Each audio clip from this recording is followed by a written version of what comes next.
பேரன்பு மிக்க பெருமதிப்பிற்குரிய என் சொந்தங்களை நீங்க ஒண்ணு புரிஞ்சுக்கணும். முதல்ல தமிழர்கள் அப்படிங்கிறது, தமிழ் அப்படிங்கிறது என்னன்னா அது ஒரு பேரன்பின் தாய். பேரன்பின் தாய். நீங்கள் சீனன் எழுந்து, சீனர்கள் என் மொழி தெரியாதவன் ஊமை என்று சொன்னான். ஆங்கிலேயன் எழுந்து என் மொழி தெரியாதவன் நாகரிகமற்றவன் என்று சொன்னான். அரேபியர்கள் எழுந்து எங்கள் மொழி தெரியாதவர்கள் பிசாசு சாத்தான் என்று சொன்னான். என்னுடைய முன்னவன் கணியன் பூங்குன்றன் எழுந்து யாதும் ஊரே யாவரும் கேளீர் என்றான். எல்லாம் என் நிலம், வாழ்கிற எல்லா மானுடர்களும் என் உறவுகள் என்று அழைத்தான். தமிழ் மட்டும்தான் பேரன்பு கொண்ட உலகத்தை ஆறத்தழுவி நேசித்தது. பிறப்பு ஒக்கும் எல்லா உயிர்களுக்கும் என்று பாடியது வள்ளுவம் தான். வள்ளுவம் திருக்குறள் தந்த வள்ளுவ பெருமகனார் தான். பகுத்துண்டு பல் உறவுகள் பல் மனிதர்கள் அப்படி பாடல, பல் உயிர்கள் ஓம்புக என உயிர்மை நேயன் தமிழன். இதை அறிவார்ந்த பெருமக்கள் புரிந்து கொள்ளணும். உலகம் தழுவி வள்ளுவன் முதல் கம்பன் முதல் கபிலன் முதல் இளங்கு எல்லோரும் உலகு உலகு உலகு என்று உலகம் தழுவி நேசித்தவர்கள் தமிழர். காக்கை குருவி எங்கள் சாதி என்று பாடுகிறான் என்றால் காக்கையும் குருவியையும் பேரன்பு கொண்டு நேசித்த பெருமக்கள் சக மனிதர்களை நேசிக்க மாட்டார்கள் என்று என்பது பெரிய பிழை. வாடிய பயிரை கண்ட போதெல்லாம் வாடினேன் என்று பயிருக்கு உயிர் இருக்குது என்று வாடி நின்ற வள்ளலாரின் வாரிசுகள் சக சொந்தங்களை நேசிக்க மாட்டார்கள், வெறுப்பார்கள் என்று எண்ணுவது பெரிய பிழை. பாரடா உன் மானுட பரப்பை, மானுட சமுத்திரம் நான் என்று கூவு என்றான் புரட்சி பாவலன் பாரதிதாசன். மானுட சமுத்திரமே நான் என்று கூவுன்னா. அப்படிப்பட்ட ஒரு பேரன்பு மிக்க தமிழ் தாயினுடைய பிள்ளைகள் நாங்கள். நாங்கள் சக மனிதர்களை, என் தம்பியிடம் கேளுங்கள், நீங்கள் வலைகளில் தட்டி பாருங்கள். மரத்திற்கு மாநாடு போட்டேன், மரத்தோட பேசிக்கொண்டிருக்கிறான் சீமான் என்று சிரித்தார்கள். அந்த மரம் மண்டைன்னு சொன்னது கூட மரம் கோச்சுக்கிடுச்சு. டேய், எனக்கு அறிவு இருக்குடா, உங்களுக்கு தான்டா ஒண்ணு இல்ல, நீங்க திட்டும் போது ஏன்டா என் பேரை சொல்றீங்கன்னு கூட.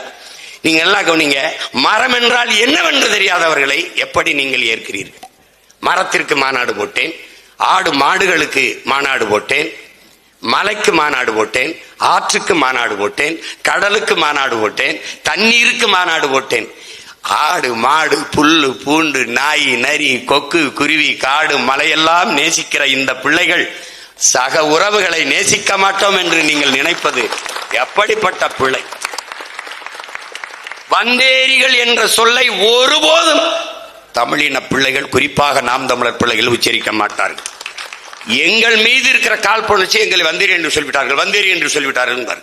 அப்படி என்றால் வந்தவரையெல்லாம் வாழ வைக்கும் தமிழகம் என்ற பெரும் சொல், பெருமை மிக்க சொல்லும் இங்குதான் இருக்கிறது. நான் கூட கேட்டேன், வந்தவரையெல்லாம் வசதியாக வாழ வைத்த நாங்கள் சொந்த உறவுகளை இதே நிலத்தில் அகதியாக வாழ வைத்தோம். நாங்கள் புலம்பெயர்ந்து போய் ஐரோப்பிய நாடுகளில் எல்லாம் வாழ்கிறோம். அந்த நாடுகள் எங்களை வந்தேரிகள் என்று எண்ணவில்லை. நார்வேயோ ஸ்வீடனோ டென்மார்க்கோ ஜெர்மனோ பிரான்சோ அல்ல சுவிஸோ பிரிட்டனோ ஆஸ்திரேலியாவை எல்லா நாடுகளும் அப்படியே தன் நாட்டு குடிகளாக எங்களை குடியுரிமை கொடுத்து ஏற்றுக்கொள்கிறார்கள் என்றால் எங்களை வந்தேரிகள் என்று அவர்கள் சொல்லவில்லை.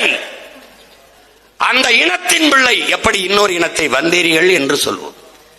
அது ஆகாதவர்கள் சீமான் வளர்ந்து விடுவானோ வந்து விடுவானோ, தமிழர் என்று பேசுகிறானே அப்படி என்று நினைக்கிறது.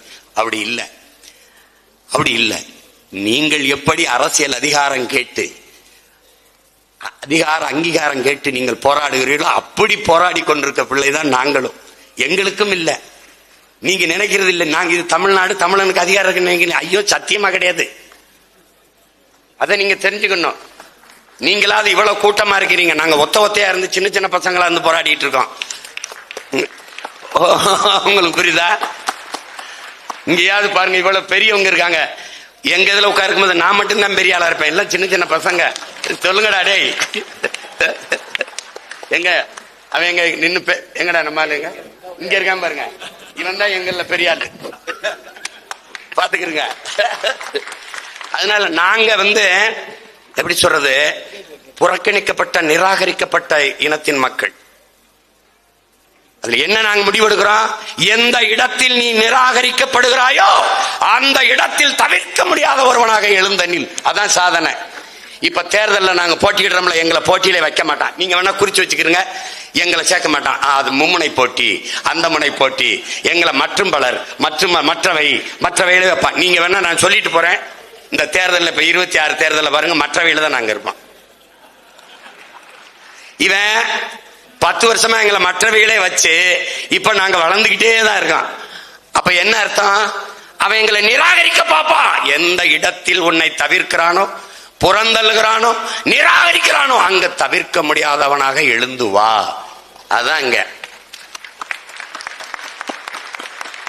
இப்ப நீங்க வேணா இதுல எழுதி வைங்க, இந்த மாநாட்டில் சொல்றேன், நான் பங்கேற்றுட்டு போயிட்டேன்னா கட்டாயமா உங்களுக்கு அரசியல் அங்கீகாரம் எல்லாரும் கூப்பிட்டு கொடுப்பான். ஏன்னா அவனுக்கு என்ன பயம் வரும்னா,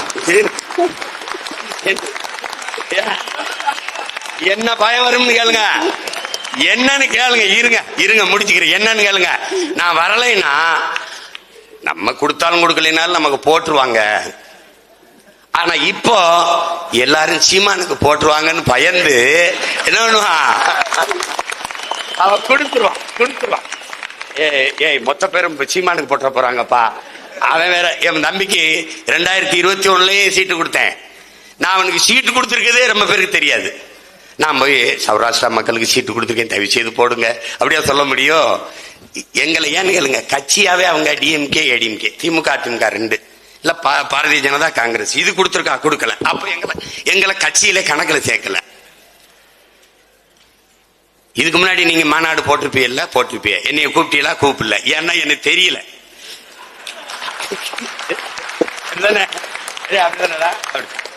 இப்ப என்னை கூப்பிட்டிருக்கீல்ல, இப்ப எல்லாருக்கும் உங்களை தெரியும். புரியுதா? ஏன்னு கேளுங்க, இதுதான் தவிர்க்க முடியாதது. நம்ம கொடுக்கலன்னா அவன் கொடுத்துருவான். அவன் கொடுத்தா மொத்த ஓட்டையும் அவன் வாங்கிடுவான். அவன் வாங்கினா ஜெயிச்சிருவான். அவன் சட்டசபைக்குள்ள வந்தா நம்மள பேசவே விட மாட்டான்.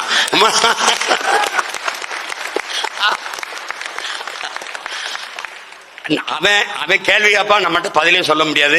நம்மள பேச விட மாட்டான். அவன் கேள்வியா கேட்பான், பயப்படுவான். இப்ப புரியுதா? அதுதான் பிரச்சனை.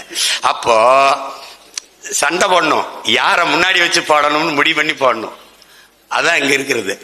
அந்த இதுல நம்ம இதை புரிஞ்சுக்கணும். இப்ப நாங்க பல்வேறு நாடுகள்ல நாடை இழந்து போய் வாழ்கிற நாங்கள் அப்படி பாக்குறது இல்ல. வரலாறு எங்களுமே, நீங்க தமிழர் இன வரலாற்றை நீங்க என் அன்பு சொந்தங்கள் நீங்க ஆய்ந்து படித்தீங்கன்னா, எந்த இன மக்களையும் அடிமைப்படுத்தி ஆண்டார்கள், கொடுமைப்படுத்தினார்கள் என்று ஒரு சிறு செய்தியை கூட நீங்க படிக்க முடியாது. ஏன் அறம் சார்ந்து வாழ்ந்த மறவர்களின் கூட்டம் இது. எந்த நீங்களே பாருங்களேன், காவிரியில நமக்கு தண்ணி தரல, அது என் மாநிலத்தின் பிறப்பு உரிமை என என் நிலத்தின் வளத்தை நீங்கள் எல்லோரும் எடுத்துக்கொண்டு சொல்கிறீர்கள். நரிமணம், பெட்ரோல், நெய்வேலி பழுப்பு நிலக்கரி, நீங்க மீத்தேன், ஈத்தேன் எல்லாவற்றையும் எடுத்துக்கொண்டு செல்கிற நீ உன்னுடைய நீர்வளம் உனக்கே என்று சொல்கிறாய். அப்ப காவிரி நதிநீர் உரிமை உனக்கே, முல்லை பெரியாற்று உரிமை கேரளாவுக்கே என்றால் என்னுடைய பழுப்பு நிலக்கரி என் நிலத்தின் வளம் எனக்கே என்ற முடிவை நம்ம எடுக்கல. நீங்க நல்லா கவனிச்சுக்கணும். தமிழ்நாட்டில் இருக்கிறதெல்லாம் பொதுமையாக இருக்கும். அவனவன் நிலத்தில் இருக்கிற வளம் அவனுக்கு மட்டுமே இருக்கும். இங்க இருக்கிறத சிக்கலை பார்க்கணும். அப்ப நம்ம கேட்கும் போதெல்லாம் அடித்து விரட்டுவான். ஆனால் இங்கிருந்து எத்தனை கன்னடர்கள் அடித்து விரட்டப்பட்டார்கள்? யாராவது சொல்லுங்க. கேரளாவிலே முல்லை பெரியாற்று அணை நதிக்காக நாம் போராடுகிற போது இதே மதுரையிலே பல நாட்கள் பெரும் போராட்டம். பள்ளிக்கூடத்துக்கு சென்று வந்த நம் தங்கையை மேலாடையை கலட்டி மார்பிலை முகத்தை வைத்து தேய்த்து தன்படம் எடுத்து வெளியிட்டான் ஒருவன். என் நினைவில் எப்படி பதிஞ்சிருக்கு பாருங்க. ஆனால் பதிலுக்கு பதில், பலிக்கு பலி என்று யாராவது ஒரு மலையாள பெண்ணை, ஒரு தம்பியை அல்லது குடும்பத்தை நாம் தாக்கினோம்? இல்லை. ஏன்? மாண்பு, தமிழனுடைய மாண்பு. பல்லாயிரக்கணக்கான நம் தமிழ் பெண்களை சிங்கள ராணுவ வீரர்கள், சிங்களர்கள் வன்புணர்வு செய்து கற்பழித்து கொலை செய்தார்கள். நம்மிடத்தில் ராணுவம் இருந்தது, படை இருந்தது, துப்பாக்கி இருந்தது. பதிலுக்கு பதில், பலிக்கு பலி என்று ஒரு சிங்கள பெண்ணின் தாவணியை கூட, நிழலை கூட தொட்டதில்லை. ஏன்? தமிழனின் மாண்பு. இங்கே நாள்தோறும் வன்புணர்வு, கற்பழிப்பு, கள்ளச்சாராயம். காட்டுக்குள்ளே தான் வாழ்ந்தான் வீரப்பன், ஒரு பெண்ணையும் கடத்தி கொண்டு வன்புணர்வு செய்தான் என்று செய்தி நீங்க படிக்கல. காட்டுக்குள்ள சாராயம் காட்சி வித்தான் வீரப்பன், செய்தி இருக்காது. ஏன்? மாண்பு, தமிழனின் மாண்பு. அதை நீங்க பாத்துக்கணும். அப்ப அறத்தின் வழி நின்று வாழ்ந்த மறவர்களின் கூட்டம். அது மாதிரிதான் நாங்க சொல்றது.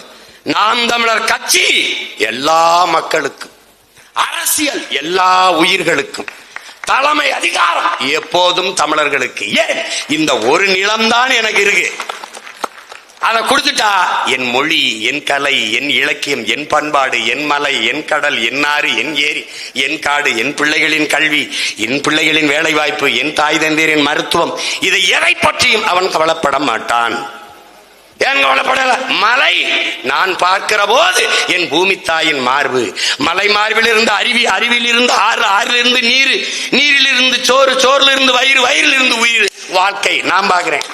அவன் மலை குவாரி, குவாரி வெட்டினால் நல்ல காசு பணம் துட்டு வெட்டுங்க.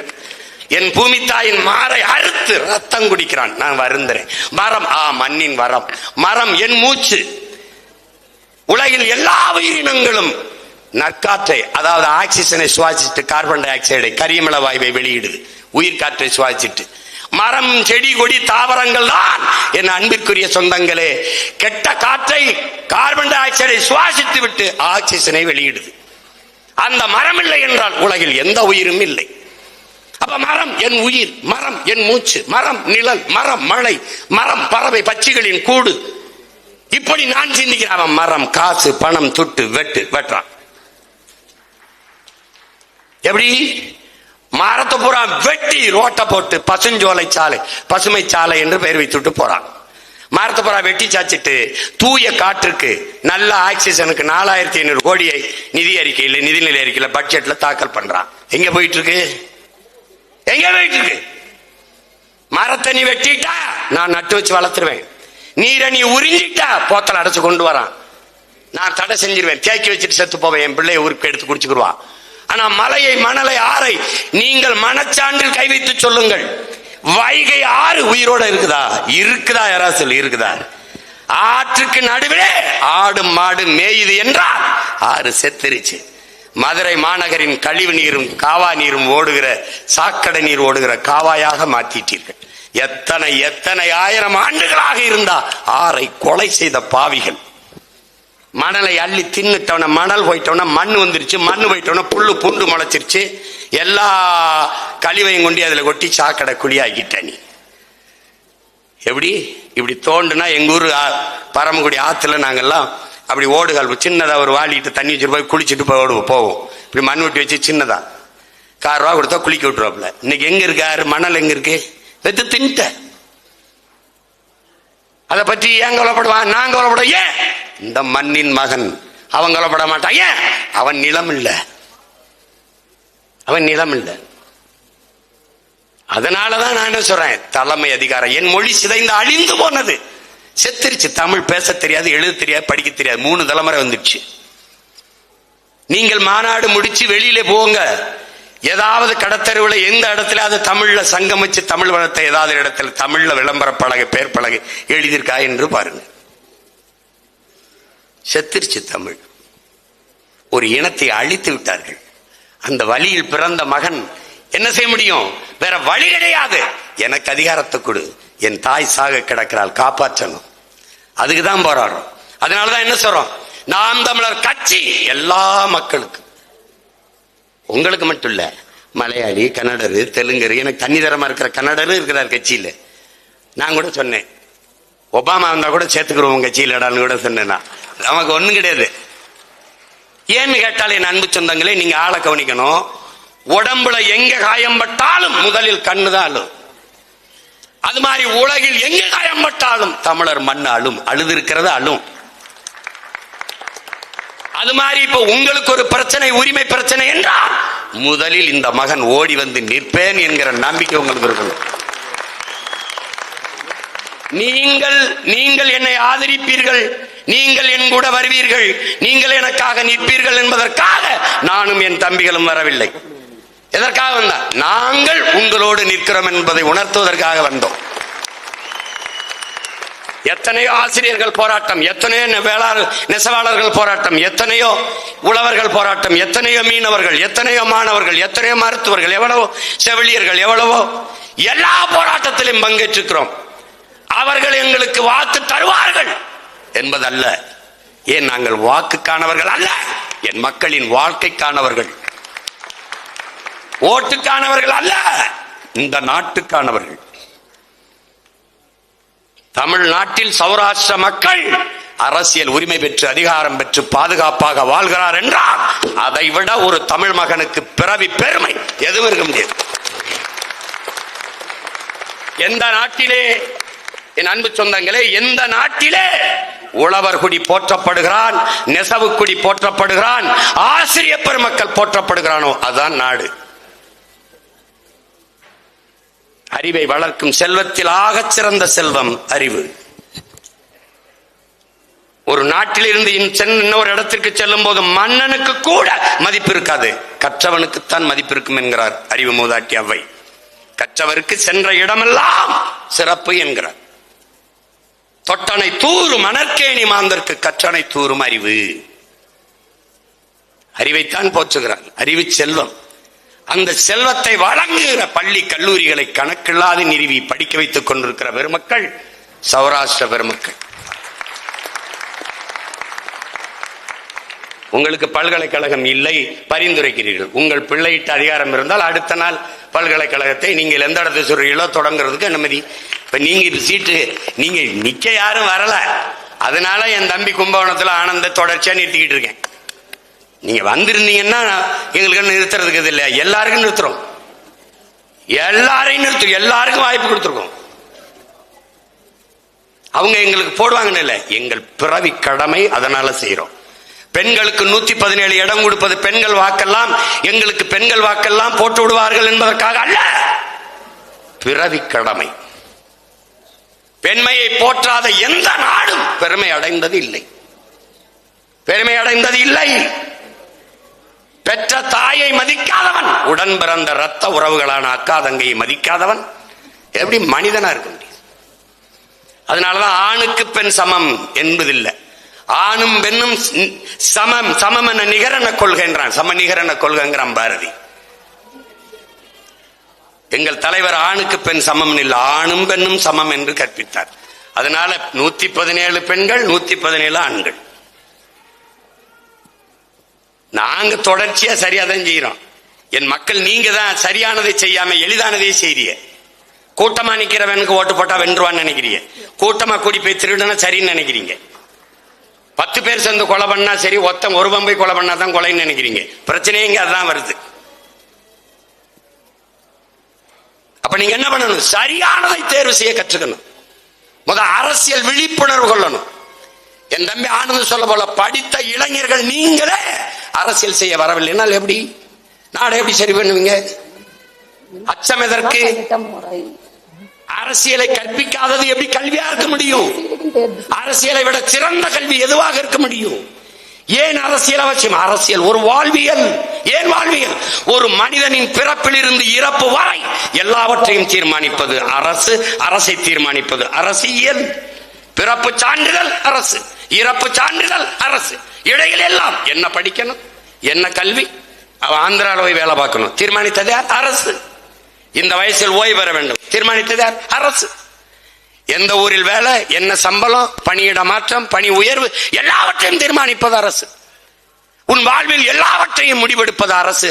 அந்த அரசை முடிவெடுப்பது அரசியல். அந்த அரசியலை முடிவெடுக்க வேண்டியது உன் கடமை, என் கடமை, நம் கடமை. வரிசையில் நின்று வாக்கு செலுத்துவது மட்டும்தான் அரசியலா? வாழ்க ஒழிக கோஷம் மட்டும்தான் அரசியலா? இல்லை. உன் வாழ்க்கையை 5 ஆண்டுக்கு ஒரு முறை தீர்மானிக்கிற தலைவனை தேர்வு செய்கிற அரிய வாய்ப்பு, அதுதான் அரசியல்.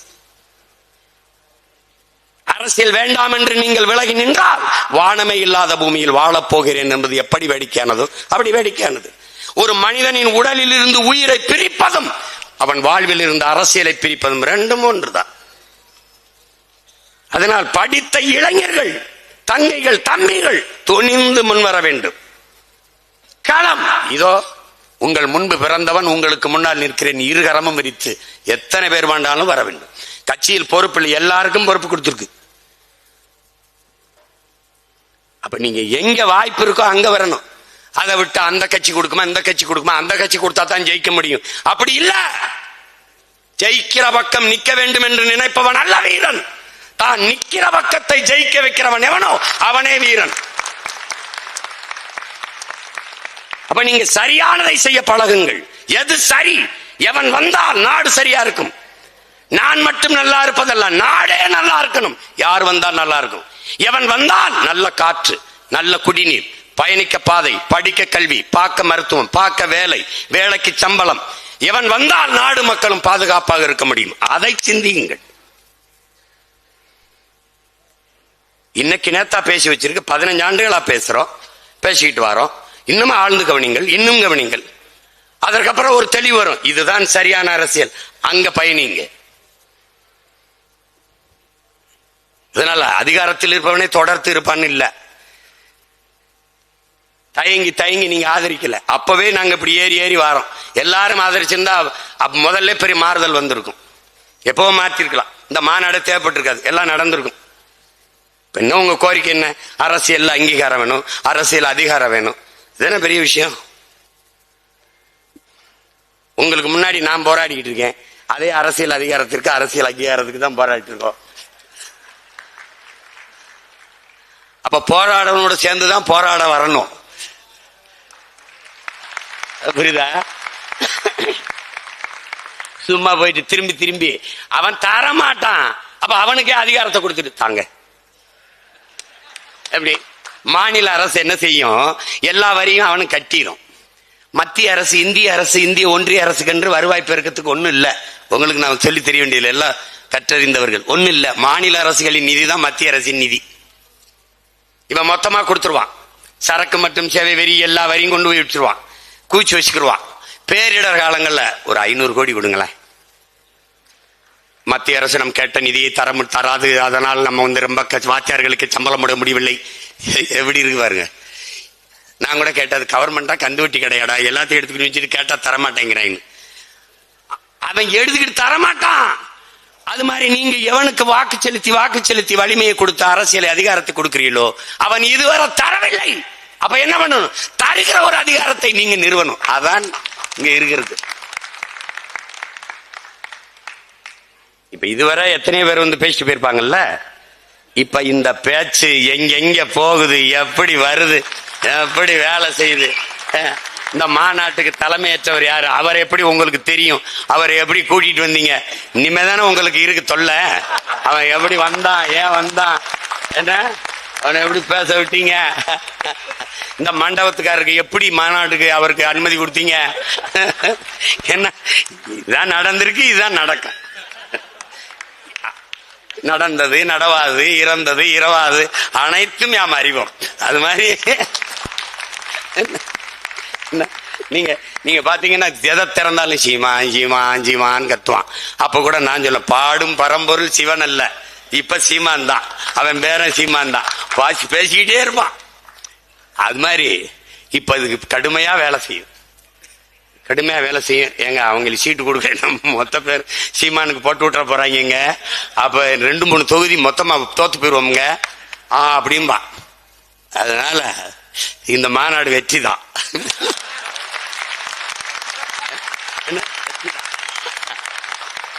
சௌராஷ்டிரா அரசியல் எழுச்சி மாநாடு வெற்றி.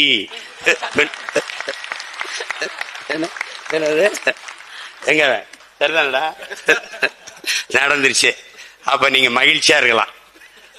அவங்க தரல, சொந்தம் நான் இருக்கேன் பிள்ளை தந்துட்டு போறேன், ஆனா நீங்க எங்கூட நிக்கணும்.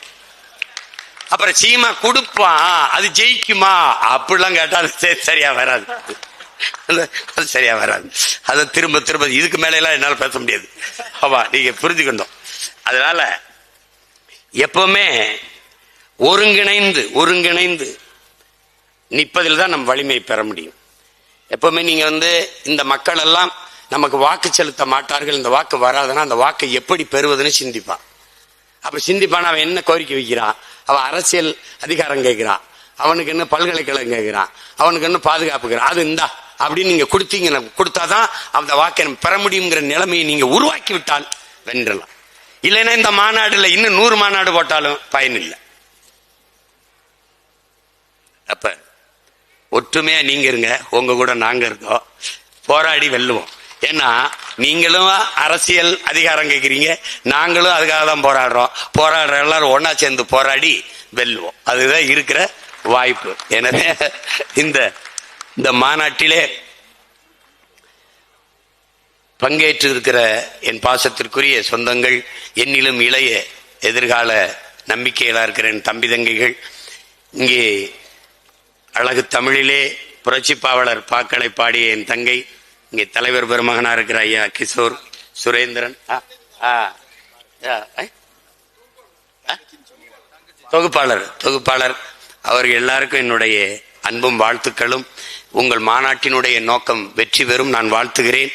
உங்கள் வெற்றிக்கு ஒவ்வொரு நொடியும் உங்களுடைய துணை நிற்பேன் என்கிற உறுதியை உங்களுக்கு தருகிறேன். நீங்கள் அதை பற்றி கவலைப்பட வேண்டியதில்லை.